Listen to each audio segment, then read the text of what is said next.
लेकिन अगर आपको भूख लगी है तो हम बनवा दे रहे हैं खाना कि भैया बताओ क्या व्यवस्था की जाए। फिर लगे 5 किलो सेव करना, 8 किलो भैया काजू किशमिश। सही राम राम राम। उनने इतनी बड़ी चिट्ठा बता दिया। हमने कहा महाराज हमारे बस में नहीं है जवाब। तो कठी भैया उपास खावे को रखते हैं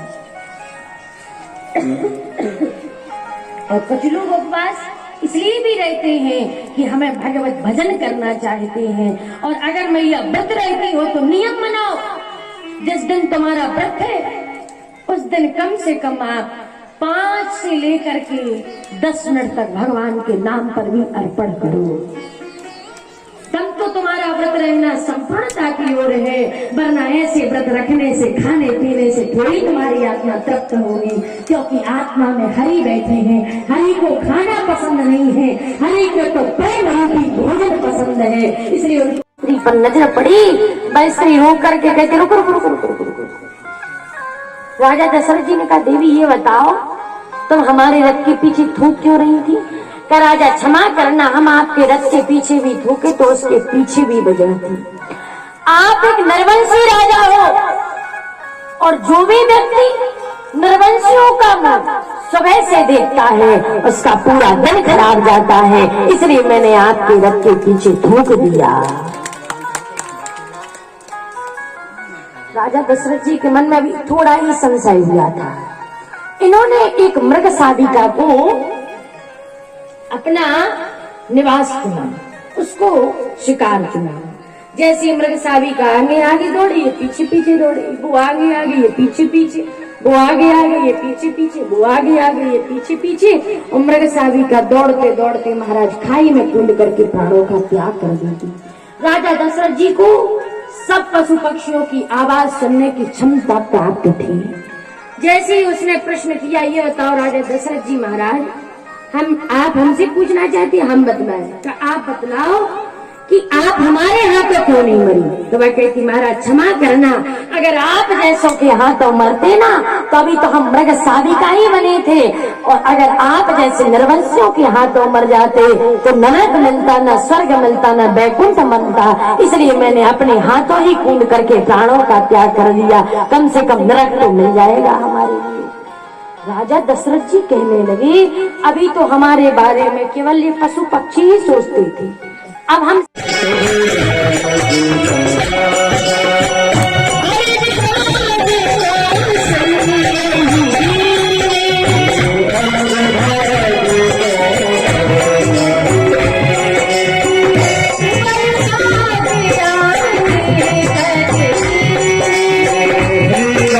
की सहायता की। इसलिए इन्होंने कहा था चिंता न करना, मेरे यहाँ प्रथम बेटा या बिटिया जो भी होगी मैं तुम्हें दान के स्वरूप में या वचन के रूप में तुम्हें वह कन्या प्रदान कर दूंगा।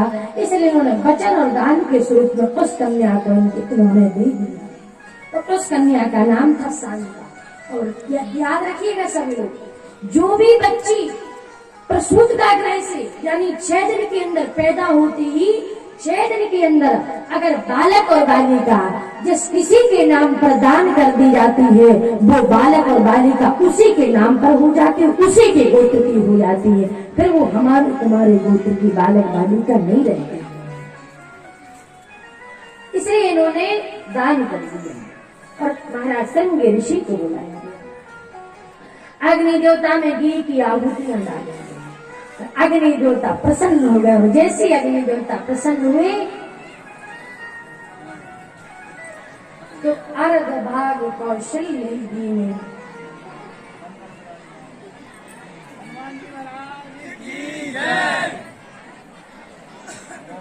भूली हनुमान जी महाराज, हनुमान जी महाराज की जय। महाराज जैसे ही श्री संग ऋषि ने यज्ञ करवाया, घी में आहुतियां दी गई और अग्नि देवता प्रसन्न हो गए। और अग्नि देवता तुरंत खीर का चरु लेकर के प्रकट हुए और खीर का चरु लेकर के प्रकट हुए तो उसके 3 भाग किए गए। अजियर भाग कौशल्य और उभय भाग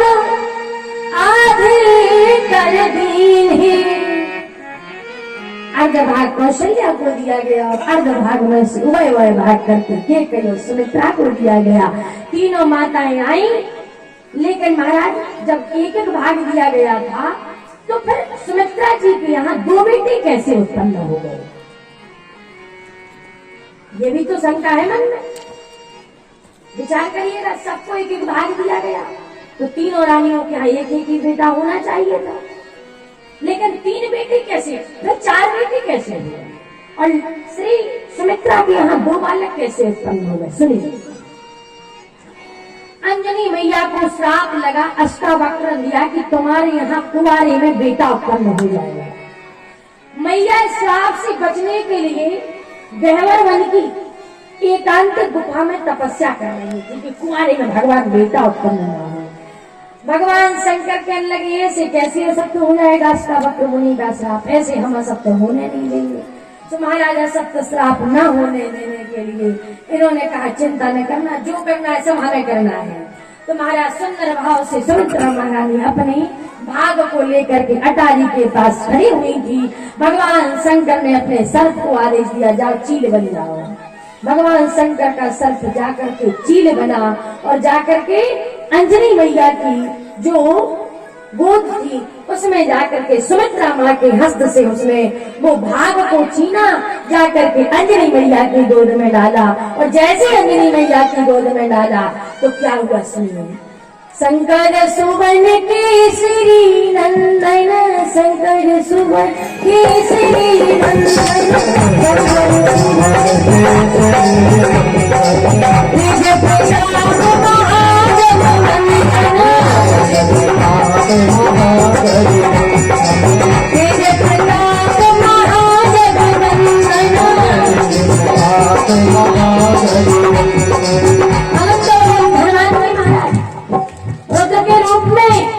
जैसी अंजनी मैया ने खीर को पाया और हनुमान की पूर्णिमा के दिन और देवता जय जय जय हनुमान गोसाई, जय जय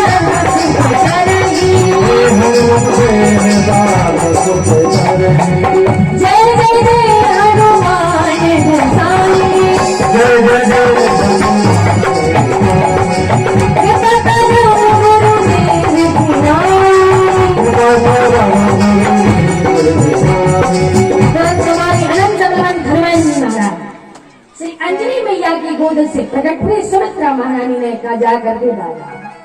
अब महाराज कौशल्या भी अपनी अचरिया में और अपनी कमरिया में सुंदर भाव से खीर का भाग लेकर के गई और रावण की सौतेली मां कनक ने आकर के उस खीर को बिल्ली के रूप में पाया।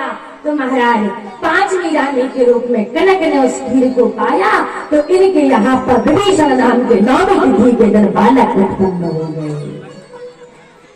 अब महाराज कौशल्या ने पाया, कैकेयी ने पाया, सुमित्रा ने पाया, ये तीन, और महाराज कनक ने पाया, अंजनी ने पाया, पांच हो गए। 6 बेटे उत्पन्न होंगे, राम, लक्ष्मण, भरत, शत्रुघ्न, हनुमान और विभीषण।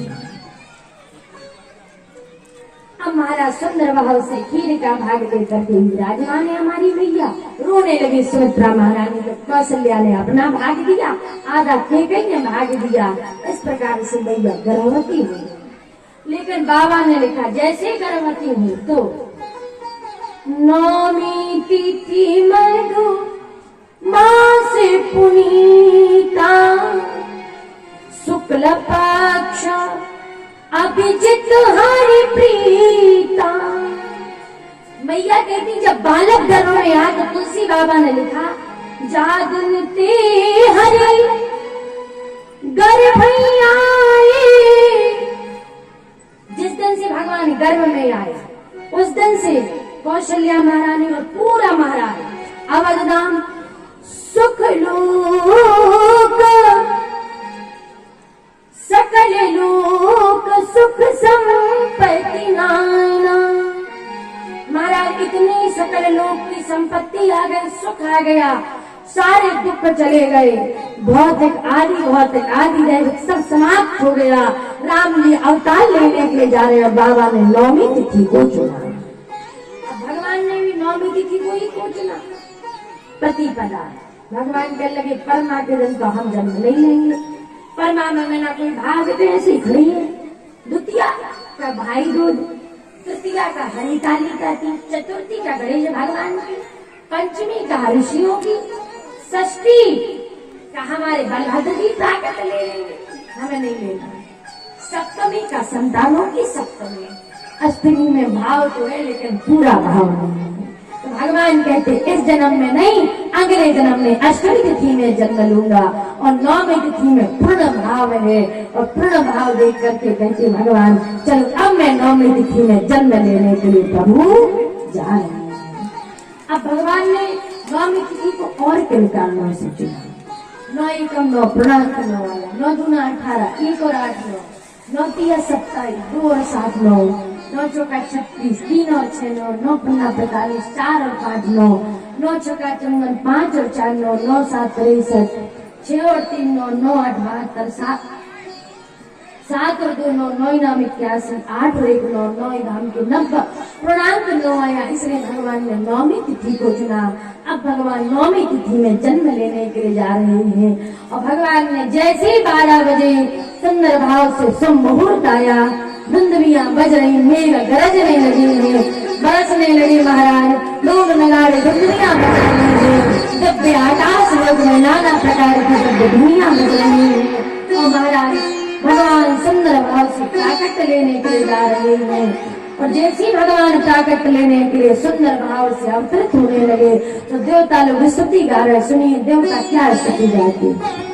भैया प्रकट कृपाला दीन दयाला कौशल्या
वर्षगांठ के उपलक्ष्य में भगवान श्री राम जी बलैया की पावन धरा धन्य भूमि पर अवतार ले लिए। बधाई हो बलैया नगरी सजने लगी है।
किसको दोनों हाथ आगे बताओ।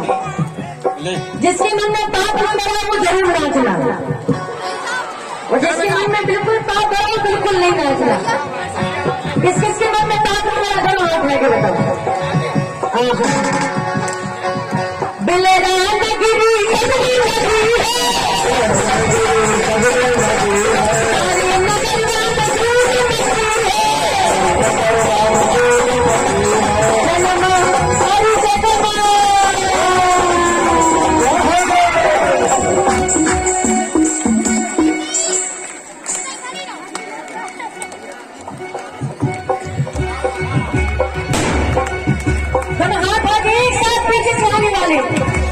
जन्म लिए है सरिता बधाई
देखो ऐसे नहीं, दोनों हाथ है एक साथ। अवध में आनंद रहे जय रघुवर कान की, अवध में आनंद रहे जय रघुवर कान की, जय रघुवर कान की, जय रघुवर कान की।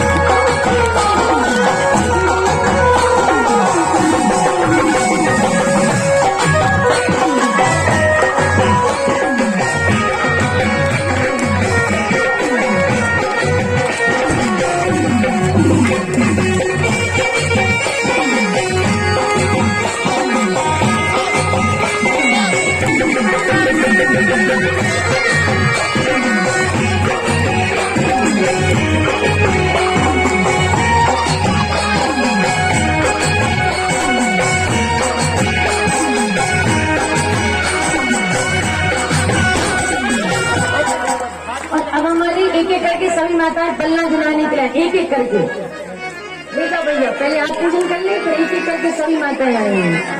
दोनोहाथ एक साथ। हमें लगता है तुम्हें जन्म की खुशी नहीं है, ऐसे नहीं मिले, ऐसे बताओ, ऐसे दोनों हाथ होते। कौशल्या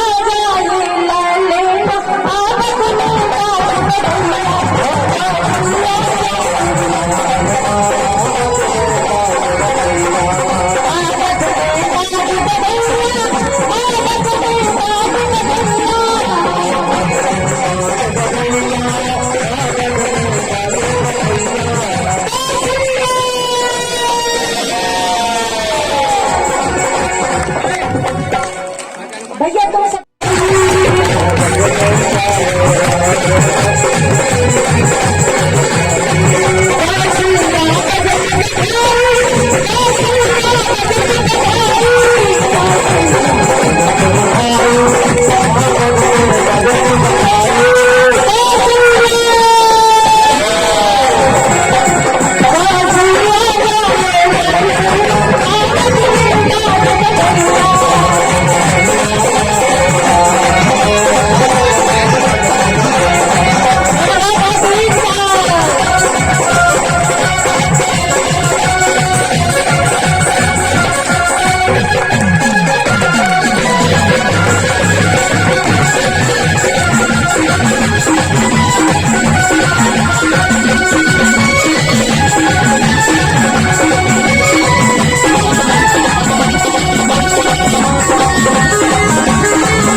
जिनके मन में राम नहीं समाये बताओ, ऐसे दोनों हाथ आगे भैया, कंजूसी नहीं करो। देखो